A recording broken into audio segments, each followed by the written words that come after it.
ಬಹಳ ದಿನದಿಂದ ಬಾಕಿ ಉಳಿದಿರುವಂತಹ ಸಂಗತಿ ಇದು. ಅದಕ್ಕೋಸ್ಕರನೇ ಕ್ಯಾಬಿನೆಟ್ ಮೀಟಿಂಗ್ ನಡೀತಾ ಇದೆ. ಇಲ್ಲಿ ಜಾತಿ ಜನಗಣತಿಯ ವಿಚಾರ ಚರ್ಚೆಗೆ ಬರುತ್ತೆ. ಅದಾದಮೇಲೆ ಮುಂದಿನ ಕ್ರಮ ಏನು? 2 ಪೆಟ್ಟಿಗೆಗಳಲ್ಲಿ ಜಾತಿ ಗಣತಿಯ ರಿಪೋರ್ಟ್ ಬಂದಿದೆ.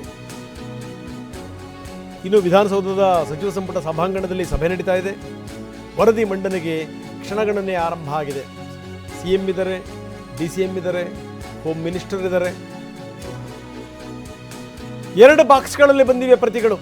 ಕೆಲವೇ ಕ್ಷಣಗಳಲ್ಲಿ ಜಾತಿ ಗಣತಿ ವರದಿ ಮಂಡನೆ ಆಗುತ್ತೆ. ಅದಕ್ಕೋಸ್ಕರ ಎಲ್ಲ ಸಿದ್ಧತೆಗಳಾಗಿವೆ. ಬಹಳ ದಿನದಿಂದ ಬಾಕಿ ಉಳಿದಿರುವಂಥದ್ದು. ಮೊನ್ನೆ AICC ಅಧಿವೇಶನದ ಸಂದರ್ಭದಲ್ಲೂ ಕೂಡ ಯಾಕೆ ಈ ರೀತಿ ಮೀನಾಮೇಷ ಆಗ್ತಾ ಇದೆ ಅನ್ನೋದ್ರ ಬಗ್ಗೆ ಚರ್ಚೆ ಆಗಿತ್ತು. ಜೊತೆಗೆ ಅಂದರೆ ವರಿಷ್ಠರು ತಾಕೀತು ಮಾಡಿದರು ಅನ್ನುವಂಥ ವಿಚಾರ. ಹೀಗಾಗಿಯೇ ವರದಿ ಮಂಡನೆಗೆ ಕ್ಷಣಗಣನೆ ಶುರುವಾಗಿದೆ.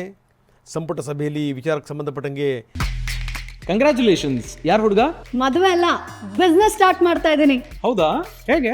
Boss Vala. Boss Vala, B the boss. ಮಂತ್ರಿಗಳ ಜೊತೆಗೆ CM ಚರ್ಚೆ ಮಾಡ್ತಾರೆ. ಮುಚ್ಚಿದ ಲಕೋಟೆಯಲ್ಲಿ ಜಾತಿ ಗಣತಿ ಸಮೀಕ್ಷಾ ವರದಿ ಬರುತ್ತೆ. ಮೊದಲ ಪೆಟ್ಟಿಗೆಯಲ್ಲಿ 2015ರ ಸಮೀಕ್ಷೆಯ ಸಮಗ್ರ ವರದಿ. ಮೊದಲ ಪೆಟ್ಟಿಗೆಯಲ್ಲಿ ಜಾತಿವಾರು ಜನಸಂಖ್ಯಾ ವಿವರ ಇರುವಂಥ ಒಂದು ಸಂಪುಟ ನೋಡಿ ನಾವು ತೋರಿಸ್ತಾ ಇದ್ದೀವಿ. 2 ಬಾಕ್ಸ್ಗಳು. ಮೊದಲ ಪೆಟ್ಟಿಗೆನಲ್ಲಿ 2015ರ ವಿವರಗಳು, ಜಾತಿವಾರು ಜನಸಂಖ್ಯೆ ಇರುವಂಥ ಒಂದು ಸಂಪುಟ, ಪರಿಶಿಷ್ಟ ಜಾತಿ ವರ್ಗ ಅದರೆಲ್ಲ ವಿವರಗಳು.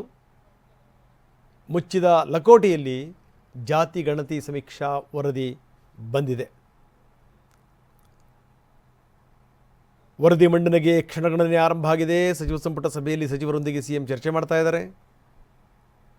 SC ST ಬಿಟ್ಟು ಉಳಿದ ಜಾತಿ ವರ್ಗಗಳ ಲಕ್ಷಣಗಳು ಅದು 8 ಪ್ರತಿಗಳಿವೆ. 2 ಸೀಡಿನಲ್ಲಿ ವಿಧಾನಸಭಾ ಕ್ಷೇತ್ರಗಳ ಅಂಕಿಅಂಶಗಳಿರುವಂಥದ್ದು.